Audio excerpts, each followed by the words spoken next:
لا شيء مما ترى تبقى بشاشته، يبقى الإله ويفنى المال والولد. لم تغن عن هرمز يوما خزائنه، والخلد قد حاولت عاد فما خلدوا. أين الملوك التي كانت لعزتها من كل باب إليها وافد يفد؟ انظر لمن ملك الدنيا بأجمعها، هل راح منها بغير القطن والكفن؟ الله تعالی روز قیامت را توصیف کرد. الله عزوجل فرمود آن روز روز سختی خواهد بود. سپس گروهی از مردم را تبیین کرد که آن روز بر آنها دشوارتر خواهد بود. پس فرمود و برای کافران آسان. چگونه میتواند انسان که روزهای سخت قیامت را بر خود آسان کند؟ سلام و صلوات الله بر او باد فرمود هر کسی که یک گرفتاری از گرفتاری‌های دنیا را بر مؤمنی آسان کند، الله یک گرفتاری از گرفتاری‌های روز قیامت را بر او آسان خواهد کرد. الله یک گرفتاری از گرفتاری‌های روز قیامت را بر او آسان خواهد کرد. برانگیختن و ترس یک گرفتاری است. عبور از صراط یک گرفتاری است. باریکتر از مو و برانتر از شمشیر و دارای رباینده هایی است که مردم را می رباید. نمایش دادن اعمال بر روی بنده یک سختی است. میزان. آیا خوبی ها یا بدی هایم سنگین تر می شود؟ سختی است. سوال کردن از اعمال خود که چرا این چنین و آنچنان کردی؟ کم بودن بدیها یا زیاد بودن آنها سختی است. چگونه انسان میتواند این گرفتاری ها را بر خود آسان کند؟ اهل علم یادآور شدند که قضیه به دو قسمت تقسیم می شود. یا اینکه یک سختی را به صورت کامل از برادر مؤمن خود برطرف کند، یا اگر نمیتواند آن را برطرف کند، آن را بر او آسان کند.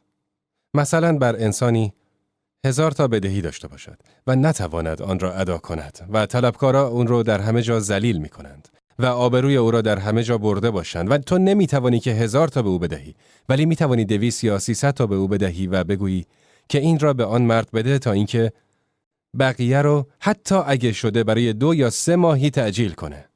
تو سختی را بر او برطرف نکردی ولی آسان کردی. و این چنین سلف این کار را انجام میدادند.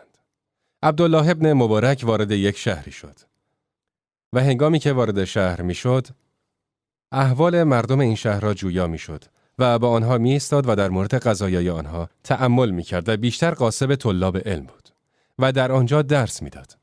هرگاه او به آن سرزمین مسافرت می کرد، جوانی وجود داشت که به سویش می شتافت و در درسهای او حاضر می شد و به عبدالله ابن مبارک خدمت می کرد. پس یک بار آن جوان در درس‌های عبدالله ابن مبارک غیبت کرد. پس وی در مورد او سوال کرد و به او گفته شد که به خاطر قرض به زندان افتاده. پس هنگامی که تدریس او به پایان رسید، در مورد طلبکار سوال کرد و به سوی او رفت و بدهی او را پرداخت کرد و گفت به این شرط پول را به تو می‌دهم که این جوان بجز در کنار خانواده خود امشب جای دیگری نخوابد. این پول توست و این جوان نباید در جایی بجز نزد خانواده خود بخوابد. طلبکار پول را گرفت و به زندان رفت تا آن جوان را آزاد کند و عبدالله ابن مبارک از آن دیار خارج شد و به آن طلبکار خبر نداد که او کیست و اسم او چیست. سپس هنگامی که رفت و یه مقداری دور شد، آن جوان خارج شد و به او گفتند که عبدالله ابن مبارک اینجا بود و در مورد تو سوال کرد و آن جوان ندانست که چه کسی قرض او را داده بود. پس خارج شد و به دنبال عبدالله ابن مبارک راه افتاد تا اینکه در وسط راه به عبدالله ابن مبارک رسید و به او سلام کرد. پس عبدالله ابن مبارک از او سوال کرد که چه عجب، گفت که به خاطر بدهی در زندان بودم و یک مردی که الله به او جزای خیر بدهد تمام بدهی من را پرداخت کرد. پس عبدالله ابن مبارک گفت که برای او دعا کن.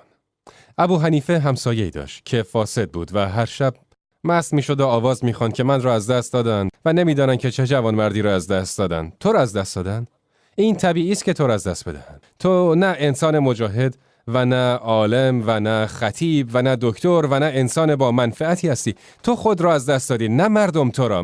مستی و میگویی که من را از دست دادن. چه خواهند کرد اگر تو را پیدا کنند؟ چه سودی از تو نصیب آنها خواهد شد؟ این طبیعی است اگر آنها تو را از دست بدهند. او همچنان میگفت که مرا از دست دادند.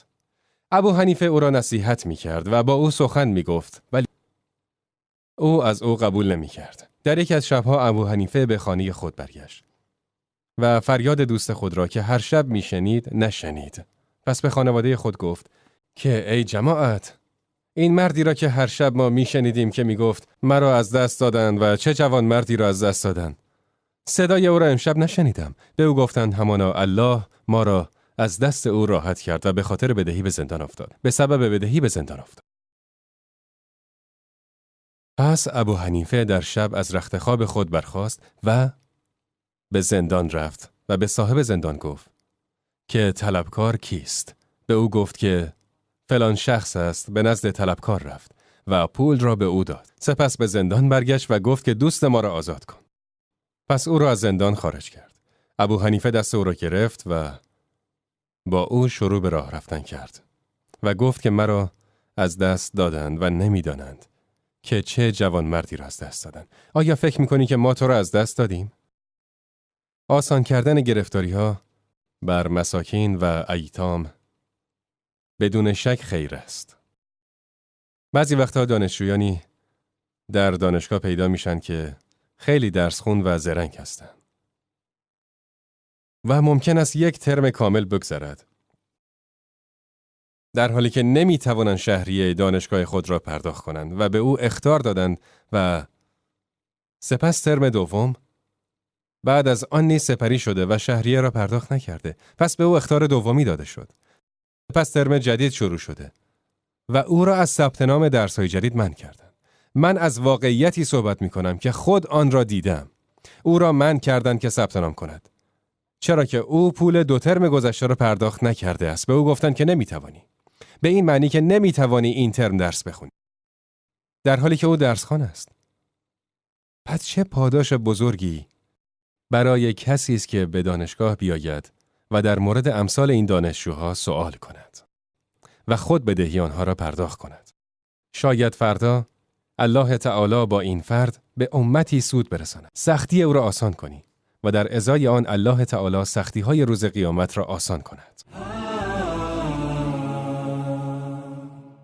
هر کسی که یک گرفتاری از گرفتاری‌های دنیا را بر مؤمنی آسان کند، الله یک گرفتاری از گرفتاری‌های روز قیامت را بر او آسان خواهد کرد.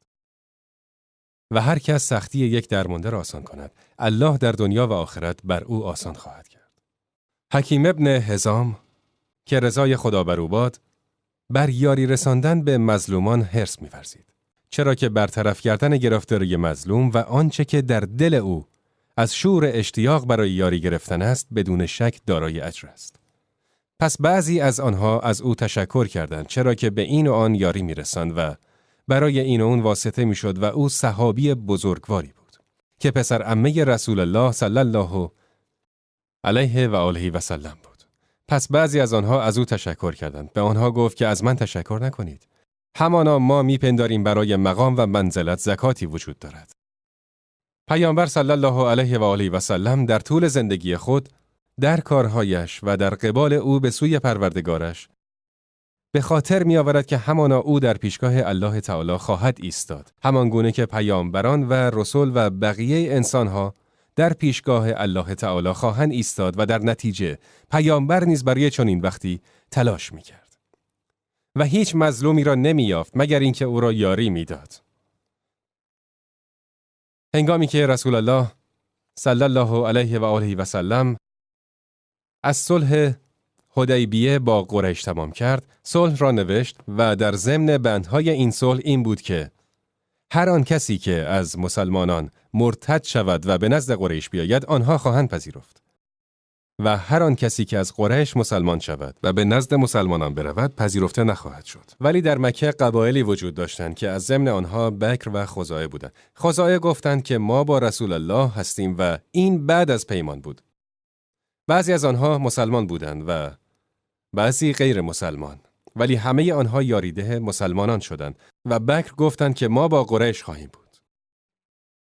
پس جنگ بین قریش و یارانش و بین پیامبر و یارانش به مدت 10 سال متوقف شد. 1 سال یا 1 سال و 6 ماه نگذشته بود که بکر بر خزاعه تعدی کرد و شبانه به سوی آنها هجوم بردند و قریش به آنها با سلاح و اسب و همانند اینها مددرسانی کرد تا اینکه به سوی آنها هجوم بردند. مردی به نام عمرو بن سالم به راه افتاد.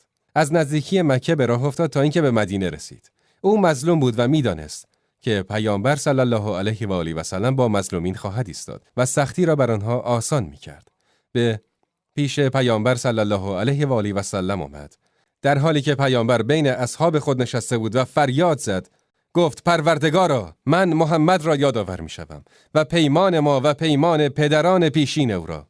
شما فرزند بودید و ما پدر با وجود این اسلام آوردیم و دست از یاری شما نکشیدیم. پس بارالله به رسول الله نصرتی ابدی ده، بندگان الله را فراخوان تا برای کمک رسانی حاضر شوند.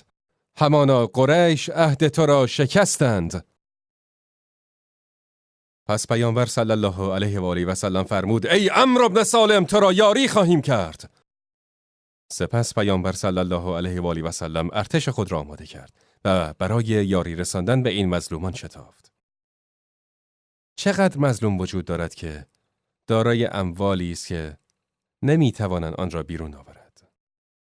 چقدر دانشجوی مظلوم وجود دارند که از دانشگاه او را بیرون کردند به خاطر اینکه واسطه‌ای ندارد که در آنجا به او کمک کند. چقدر مظلوم وجود دارند که از دیدن پسر یا دختر خود منع شدند. چه تعداد زنان منع شدند، چه مقدار طلاق بین زن و مرد انجام شد و سپس زن را از دیدن فرزندان خود منع کردند و به او ظلم شد. زنانی که از روی اشتیاق برای دیدن جگرگوشه خود گریه می کنند در حالی که از دیدن او منع می شوند. چه کسی به او یاری خواهد رساند؟ هر آن کسی که گرفتاری او را آسان کند، الله تعالی یک گرفتاری از گرفتاری‌های روز قیامت را بر او آسان خواهد کرد. گرفتاری برانگیخته شدن دوباره، گرفتاری صراط، گرفتاری میزان، گرفتاری سوال در مورد اعمال، گرفتاری مسلمانان و ستم دیدگان را آسان کن تا الله در روز قیامت گرفتاری‌های تو را آسان کند. بعضی وقتها کسی را میابی که زن او در بیمارستان زایمانی کرده ولی او را ترخیص نمی کنند به خاطر اینکه پول پرداخت نکرده. پس تو بیا و بدهی او را پرداخت کن. کسی که نیاز به عمل جراحی داره. ای جماعت، به الله قسم، من کسی را می شناختم که برقکار بود و در حالی که مشغول به کار بود بعضی از سیمها ناگهان به سر او اصابت کردند و بعد از اون شکاف بسیار بزرگی بر سر او ایجاد شد و از بالا پرت شد. نیاز بود که او در بیمارستان مداوا بشه. نیاز به 6,000 ریال معادل $1,500 بود. به الله قسم آن مبلغ را نیافت. به الله قسم. و نزد خانواده خود با سر باند بسته باقی ماند، در حالی که بعضی وقتا به هوش می آمد و بعضی وقتا از هوش می رفت. 3 هفته را این گونه گذران، چرا که کسی را نمی یافت که پول بیمارستان را برای او پرداخت کند تا عمل جراحی را برای او انجام دهد. چه زیباست که اگر کسی بیاید و نه فقط سختی او بلکه سختی تمام خانواده او را برطرف کند، سختی همه خانواده را که به سبب پدرشان زندگیشان به غم و اندوه تبدیل شده. کسی که نه تنها از امرار معاش محروم شد بلکه نیاز به پول برای دوا درمان نیز دارد. پس باید آنها را دریابید. بین یک مرد و پسرش مشکل وجود دارد و پسر پدر خود را رها کرده و خارج شده و به نزد پدر خود برنگشته و به او نیکی نکرده. یا اینکه ممکن است که بین دختری و مادرش مشکلی باشد و از آن روزها یا ماهها گذشته باشد. به الله قسم خوشا به حال آن کسی که گرفتاری اشتیاق مادر را برای دخترش برطرف کند یا اینکه شوق پدر برای فرزند را برطرف کند. هر کسی که یک گرفتاری از گرفتاری‌های مسلمانی را آسان کند، الله یک گرفتاری از گرفتاری‌های روز قیامت را بر او آسان خواهد کرد. یکی از دلایل سخت بودن گرفتاری‌ها در روز قیامت آن گرفتاری‌هایی است که انسان برای مردم در دنیا به وجود می‌آورد. به این معنا که از یک شخصی پولی قرض کردی و سپس آن شخص آمد و گفت ای برادر پولم را به من برگردان و تو بگویی که بسیار خوب فردا و پس فردا. پس از آن شخص در گرفتاری افتاده، یه دفعه به تو زنگ میزند و دفعه دوم در خانه‌ات میآید و دفعه بعد نامه‌ای میفرستد. وقت کشی انسان پولدار ظلم است. اگر تو پول داشتی جایز نیست که آن را به تأخیر بیاندازی. اگر او را وارد یک گرفتاری کردی در واقع خود را وارد یک گرفتاری در روز قیامت کردی. هر کسی که بین یک مادر و فرزندش جدایی بیاندازد، الله تعالی بین او و یارانش در روز قیامت جدایی خواهد افکند. انسانی که بین زن مطلقه خود و بین فرزندانش جدایی افکند یا بین خواهر خود اگر مطلقه باشد و بین فرزندانش به سبب اختلاف بین او و شوهرش جدایی افکند یا ممکن است بعضی وقتها پدری دخترش طلاق داده شود یا اینکه مشکلی بین او و شوهرش به وجود آید و بیاید بین او و شوهرش جدایی افکند و مانع از بازگشت او به سوی شوهرش شود و او را دچار گرفتاری و شوهرش را دچار گرفتاری کند، این خود را در روز قیامت وارد گرفتاری خواهد کرد. بشیر پدر نعمان ابن بشیر که خداوند از او راضی باشد به سوی رسول الله صلی الله علیه و آله و سلم رفت. در آن هنگامی که نعمان کوچک بود، وی نیز به همراه او بود، گفت ای رسول الله، من یک غلام به این فرزند خود عطا کردم. یعنی برده هایی داشت که با پول خود خریده بود. پس این جزو اموال او به حساب می آمد. گفت ای رسول الله، من به این پسرم غلامی بخشیدم ولی مادرش راضی نشد مگر اینکه رسول الله را گواه قرار دهم. چرا که مادر می ترسید که مبادا برادران این غلام را بعد از وفات پدرشان از پسرشان بگیرند. بنابراین خواست که رسول الله شاهد قضیه باشد برای اینکه ضامن حق پسرش باشد. گفت که من به این پسر خود غلامی عطا کردم ولی مادرش راضی نشد مگر اینکه رسول الله را گواه قرار دهم. گفت ای رسول الله، گواه باش که همانا من به این فرزندم غلامی بخشیدم. پس پیامبر صلی الله علیه و آله و سلم به او فرمود آیا به همه فرزندانت غلام بخشیدی؟ یعنی تو دارای تعدادی غلام هستی و به همه فرزندانت تقسیم کردی؟ آیا به همه فرزندانت غلام بخشیدی؟ گفت نه، یعنی من برده‌های زیادی ندارم تا به همه آنها ببخشم. فقط به این یکی پسرم بخشیدم. پس پیامبر صلی الله علیه و آله و سلم فرمود آیا دوست داری که در احسان کردن به تو همه یکسان باشند؟ گفت آری. پس گفت تقوای الله را پیشه کنید و بین فرزندان خود عدالت برقرار کنید. برو و برای این بخششت شاهد دیگری پیدا کن، چون من بر ظلم گواهی نمی دهم. این ظلمی در حق دیگر فرزندان است که به کسی از آنها چیزی بدهی و بقیه را محروم کنی. پس پیامبر از شاهد بودن در این ماجرا سر باز زد.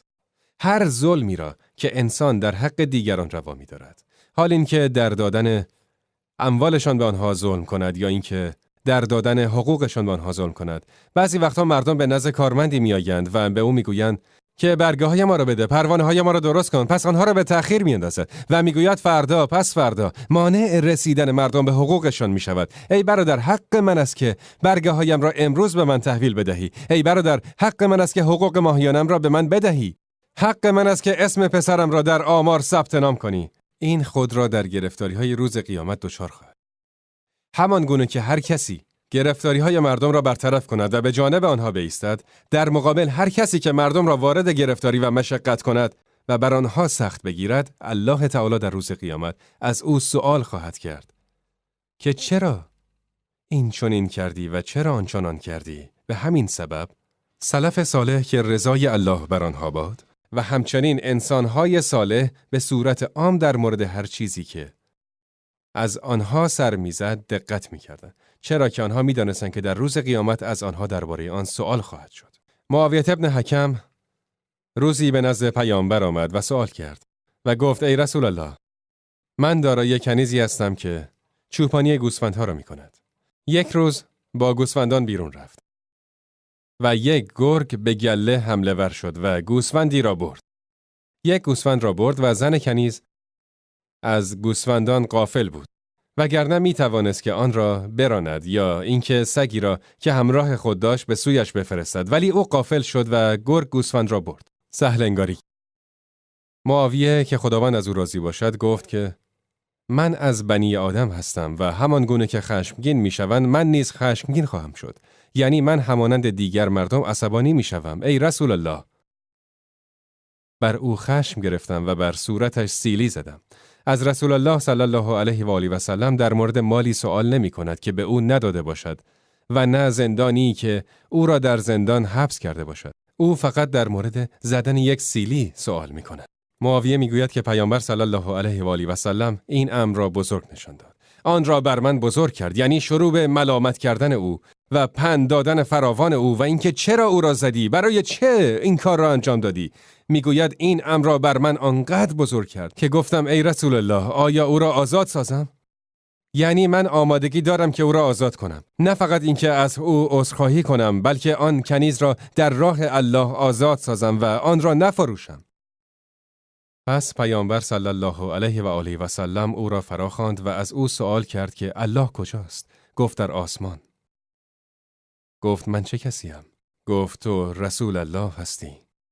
گفت که او را آزاد کن، همانا او مؤمن است. پس او را آزاد کرد.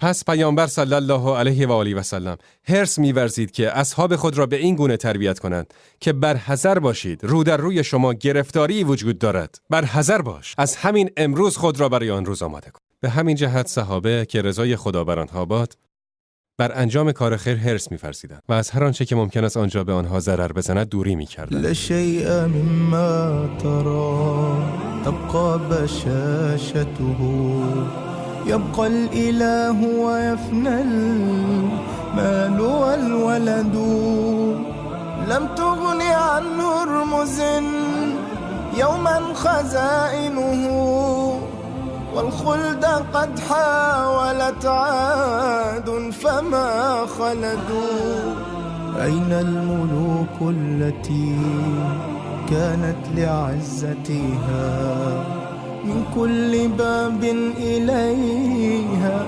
وافد يفد انظر لمن ملك الدنيا بأجمعها هل راح منها بغير القطن والكفن